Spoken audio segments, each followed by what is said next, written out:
নমস্কার বন্ধুরা, মালকী কিচেনে অনেক অনেক স্বাগতম জানিয়ে আজকে চাপিলা মাছ দিয়ে শিমলা মরিচ দিয়ে দারুণ সুস্বাদু একটা রেসিপি শেয়ার করে নেব। বন্ধুরা, সম্পূর্ণ ভিডিওটা দেখার অনুরোধ রইল। দেখুন, চাপিলা মাছগুলি সুন্দর করে কেটে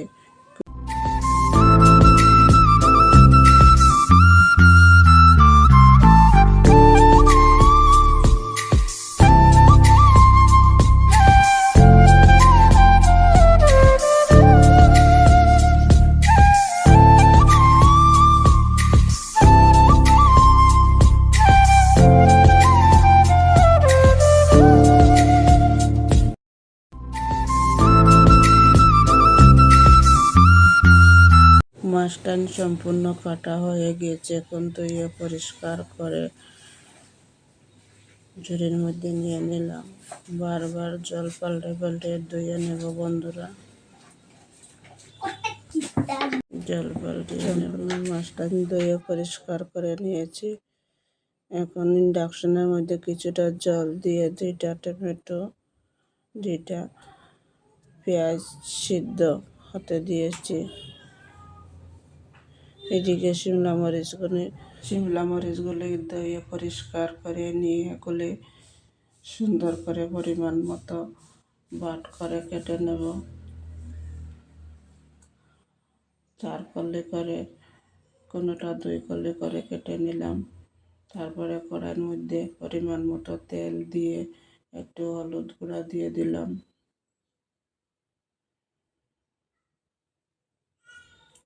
একটু নুনও দিয়ে দিলাম। তাহলে মাছগুলি সুন্দরভাবে উল্টে পাল্টে ভাজিয়ে নেব। মাছগুলি কড়াইয়ের মধ্যে লাগবে না।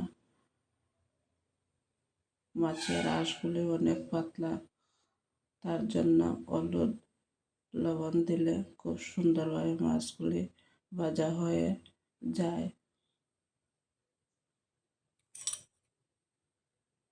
এভাবে উল্টে পাল্টে মাছগুলি ভেজে নেব।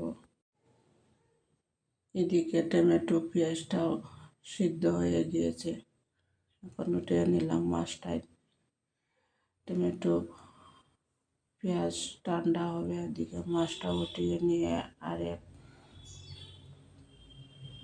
বার বসিয়ে দিলাম মাছগুলি সাতলানোর জন্য। টমেটোর চালটা ফেলে দিলাম।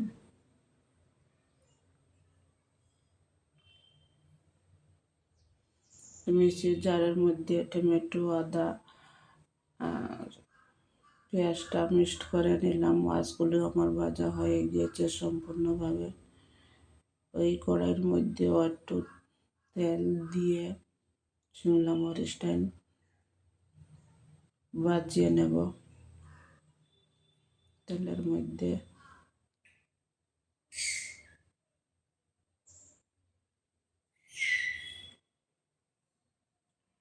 একটু ঢাকা দিয়ে দিলাম।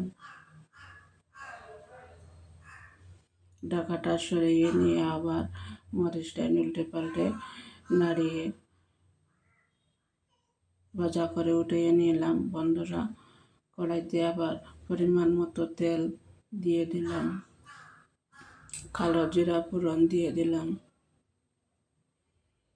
কালো জিরা ফোড়নের ঘ্রাণটা অনেক ভালো, তার জন্য কালো জিরা ফোড়নটা দিয়ে দিলাম। কালো জিরা দেওয়া হয়েছে তেলের মধ্যে। এখন হলুদ, তারপরে পেঁয়াজের পেস্টটা দিয়ে দিলাম তেলের মধ্যে। হলুদ গুঁড়া, এখন হলুদ দিয়ে দিয়েছে। মরিচের কাঁচামরিচের গুঁড়ো পরিমাণ মতো দিয়ে বলে জিরা ধনিয়ার গুঁড়া দিয়ে ভালো টিকে তেলের মধ্যে বলে স্বাদ লিয়ে নেব।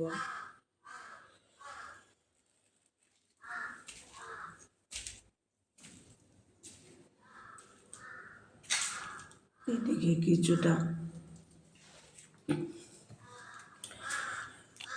সর্ষের গুঁড়া, সর্ষের পেস্ট প্যাকেটের ওগুলো কুসুম গরম জলের মধ্যে দিয়ে ভিজিয়ে রেখে দিলাম। কুসুম গরম জলের মধ্যে ভিজিয়ে রেখে ওগুলি এখন দিয়ে দিলাম টমেটো পেস্টের মধ্যে সবগুলি একসাথে কষিয়ে নেব। সরষে, টমেটো, পেঁয়াজ সবটা একবারে কষিয়ে নেব।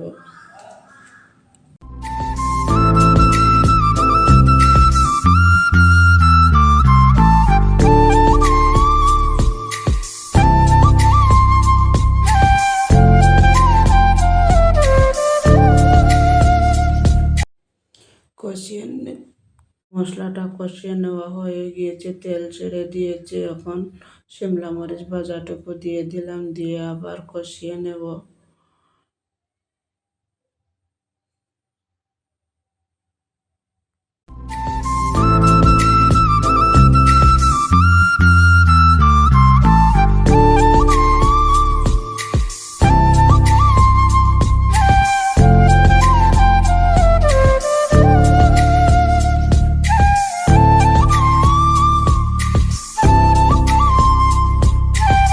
মরিচে মশলা সবগুলি কষিয়ে নিয়ে এখন গরম জল করে জলটা দিয়ে দিলাম।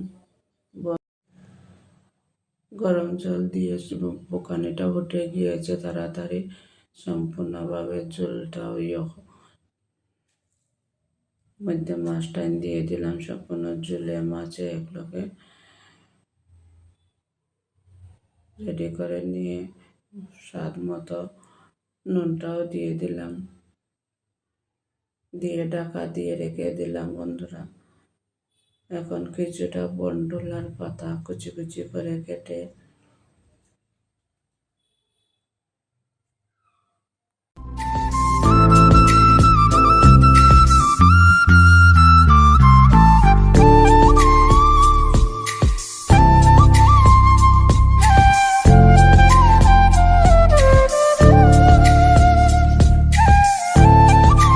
কুচি কুচি করে কেটে নিয়েছি। এখন ঢাকনাটা সরিয়ে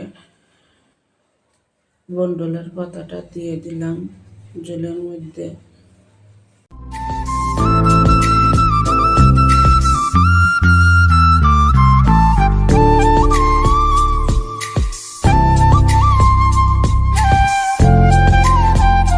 ঢাকা দিয়ে রেখে দিয়ে কম আছে বলে চাল দিয়ে সুন্দর করে পরিমাণ মতো মশলা সব কষিয়ে নিয়ে রেসিপিটা বানিয়ে নিলাম বন্ধুরা। এখন সম্পূর্ণ আমার রেসিপিটা হয়ে গিয়েছে, নামিয়ে নেব।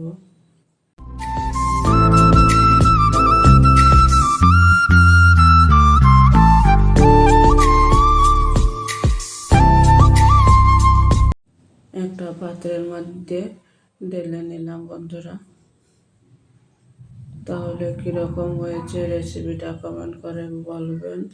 আর নিত্য নতুন ভিডিও দেখার অনুরোধ রইল বন্ধুরা। ভালো লাগলে লাইক সাবস্ক্রাইব করে পাশে থাকবেন। ততক্ষণে ভালো থাকবেন, সুস্থ থাকবেন। নেক্সট ভিডিওর অপেক্ষা করবেন। মা লক্ষ্মী কিচেনে অনেক অনেক স্বাগতম জানিয়ে ভিডিওটা এখানে শেষ করছি বন্ধুরা। আমার স্বামী ব্রেন স্ট্রোক, তার জন্য ভয়েস দিতে পারি না, সবাই ক্ষমা দৃষ্টিতে দেখবেন।